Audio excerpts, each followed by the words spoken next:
Le coup de tocsin. Bonjour Didier Maisto. On va récupérer votre son, ce sera encore mieux. Journaliste, chroniqueur tocsin, ancien patron de Sud Radio. Quel est votre sujet du jour ? Alors j'ai deux sujets aujourd'hui, ma chère Clémence. Bonjour à tous. Le premier, évidemment, c'est la liberté d'expression, puisque vous allez en parler. Et je pense que je peux un petit peu en parler, puisque c'est un de mes sujets de prédilection, un combat que je mène soit à la tête de médias, soit dans la société depuis longtemps. Et on voit que l'étau se resserre, hein. Toujours pour des belles raisons, hein. Et puis, je dirais, il y a une actualité, hein, qui est la mort d'Hicham Miraoui, qui vient percuter un peu ça, parce que la liberté donne aussi, doit s'accompagner d'une certaine responsabilité. Et si on ne fait pas preuve de responsabilité, les mondialistes auront beau jeu, finalement, de nous effacer. Alors, quand je dis nous, vous savez que je ne suis pas sectaire, j'ai pas ma langue dans ma poche, j'ai des convictions que je défends, mais je défends tous les médias indépendants, tous les médias alternatifs, Bien sûr. quels qu'ils soient, parce que si on touche un côté, il y a évidemment différentes sensibilités, mais si on défend que les siens ou que les médias qui correspondent à notre sensibilité, à nos accointances politiques, eh bien un jour ça nous tombe dessus, puis plus personne nous défend. Alors, je voudrais d'abord défendre TV Liberté, qui a vu ses comptes supprimés, fermés, sans autre forme de procès. Vous connaissez ça aussi, Tout à Clémence. fait. Oui. C'est très difficile de trouver aujourd'hui une banque. Alors même si tout est clair, vous avez des donateurs, il n'y a aucune magouille, tout est limpide. Et d'un coup d'un seul, on vous ferme, on vous supprime vos comptes. Déjà, toutes leurs archives via YouTube avaient été supprimées, effacées. Moi, je sais ce que c'est avec RT, hein. Tout a été supprimé, des mois, des années de travail. Vous passez dans les oubliettes. C'est très difficile à vivre sur un plan intellectuel, sur un plan personnel, évidemment aussi sur un plan professionnel et financier. C'est une véritable honte. Nous ne sommes plus en France en démocratie. Il n'y a plus de liberté d'expression et ça se resserre. Hier, c'était aussi François à qui je veux rendre hommage parce que tous les deux ont eu, TV Liberté par exemple et François, un rôle essentiel durant le Covid, ne serait-ce qu'en parlant aux gens, Bien en sûr. donnant la possibilité de s'exprimer, comme nous l'avons fait, comme je l'avais fait dans une radio, comme vous l'avez fait aussi ensuite, et on l'a fait ensemble dans des médias alternatifs. On ne peut pas mettre une chape de plomb parce que ça ne correspond pas à la doxa, à ce que pense, à ce que veut Monsieur Macron. Et voyez où je suis un peu furieux contre nous-mêmes, finalement, c'est qu'on n'a pas réussi à intéresser les citoyens. Quand il y a quelques années déjà, une dizaine d'années, on expliquait que 8 ans, mettons, que l'étau petit à petit se resserrait, se refermait, hein, et qu'avec la loi de sécurité globale, toutes ces choses-là, le pacte sanitaire, le pacte vaccinal, nous allions basculer dans une société entièrement numérisée. On n'allait plus pouvoir se battre contre des machines. Et aujourd'hui, on le voit, toujours grâce à... Aujourd'hui, c'est pour le porno, c'est pour protéger les enfants. Demain, c'est pour protéger la science. Hier déjà. Et Oui. demain, ça sera encore pire. Après, ça sera pour protéger les Ukrainiens, puis pour protéger l'Europe, puis pour protéger les intellectuels, les femmes. Et finalement, la seule chose qu'on protège, c'est la petite caste au pouvoir. Et on met une chape de plomb et on ne peut plus s'exprimer. Pourquoi ? Parce que on vous donne même plus, avec les algorithmes, vous avez des jauges. J'en parlais hier avec Alexis Poulain. Parfois, vous avez 4000 qui peuvent vous suivre, parfois 5000, parfois 3000. Pourquoi ? Parce que c'est comme ça. Ça, c'est le premier point. Et je pense qu'il est tard, qu'il est même trop tard de ce point de vue. On n'a plus les leviers, on n'a plus les manettes, et il va falloir faire preuve d'intelligence, de subtilité et d'avoir des projets latéraux un peu comme dans les pays totalitaires, c'est pas un peu, c'est complètement. On va développer des stratégies, un vocabulaire alternatif, le langage des oiseaux, par exemple, pour échapper à cette censure. Cette censure qui est terrible. Hein, À ce point-là, vous pensez vraiment que la censure va être poussée à ce point-là ? Oui. Et il y aura pas de... Ça va se faire à bas bruit. On va pas vous dire... ils vont pas faire de conférence de presse. On va vous supprimer vos comptes.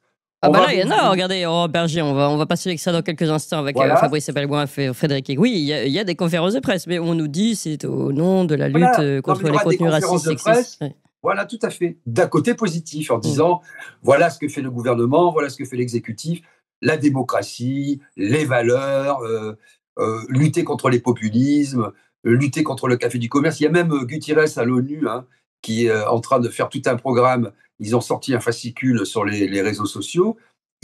Tous les pays vont donner un tour de vis, ceux qui ne l'ont pas déjà fait. Donc ça, c'est assez terrible. Et pour les autres, personne ne va nous mettre en exergue, va dire regardez la méchante Clémence Oudiakova, nous avons fait un acte héroïque, nous avons su. Non, non, il ne va rien se passer. On va vous supprimer, on va vous fermer vos comptes, vous aurez un défaut d'assurance, comme c'est arrivé pour RT parce qu'ils ne trouvaient pas le truc. Comment a été supprimé RT? Le pouvoir a passé des coups de fil à tous les assureurs, aux plus gros assureurs et à la fédération des assureurs. Ils n'ont pas trouvé d'assurance. Eh bien, défaut d'assurance, le liquidateur a fermé. Il ne nous a pas payé au passage, mais ça, c'est en prime.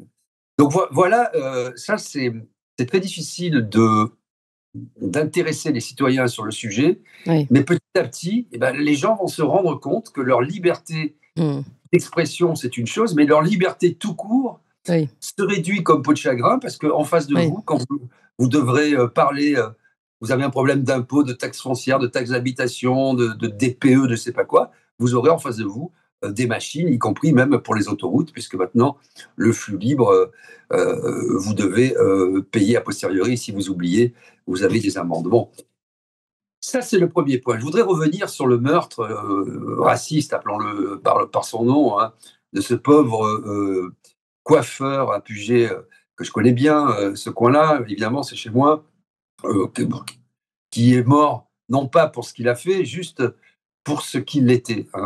Et vous m'entendez depuis quelques mois déjà, avec d'autres, je ne suis pas le seul, heureusement, à essayer de trier le bon grain de livret.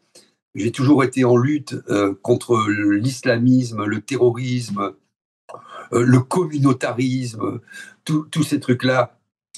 Et même, j'étais le premier à combattre SOS Racisme et à le rappeler, parce que quand on commence à regarder nos différences, le plus petit dénominateur commun, c'est la fin d'une nation. Pour autant, il ne faut pas jeter le bébé avec l'eau du bain et tout mélanger, quoi.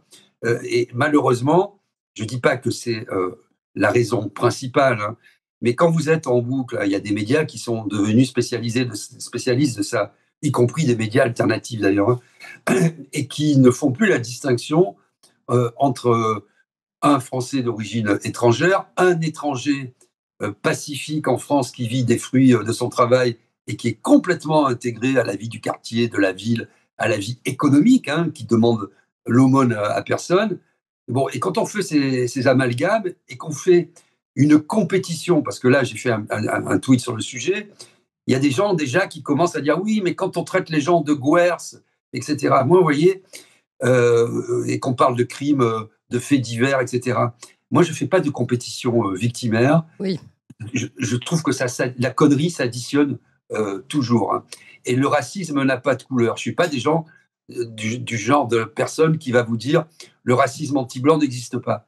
Il existe comme tous les autres racismes, le racisme anti-arabe, le racisme anti-noir, anti-chinois, l'antisémitisme, etc. Tout ça, c'est de la connerie concentrée.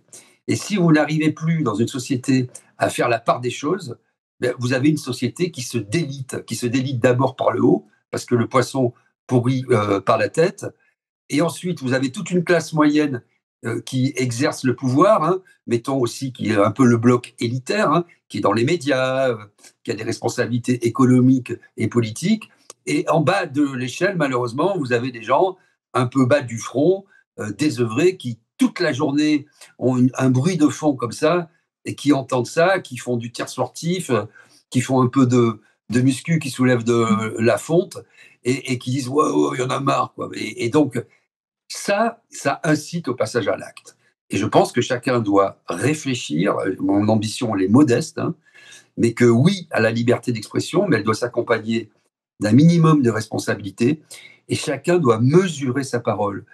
Alors, parce que je sais que maintenant il y a le néologisme, dès qu'on vous dit quelque chose, on vous dit pas d'amalgame, toi tu es, comme on me l'a dit, le porte-parole du Hamas, le criminel en puissance, le fabricant d'excuses. Non, non, rien de tout ça. Je ne dis pas d'amalgame en un seul mot, je le dis en 3 mots avec un article et l'apostrophe qui va avec. Donc voilà, on fait la part des choses, on trie le bon grain de livret, on ne mélange pas tout, parce que être français, c'est aussi ça. Hein.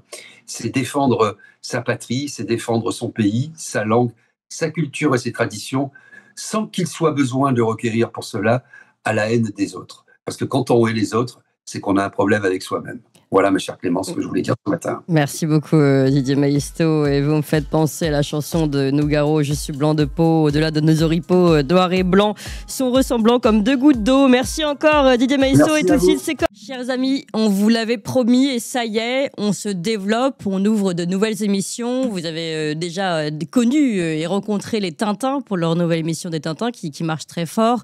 Évidemment l'émission d'André Berkoff. Cette semaine sort une nouvelle émission scientifique. On va tenter de poser de véritables questions sur des débats scientifiques qui ne sont pas fermés, contrairement à ce que on veut nous faire croire.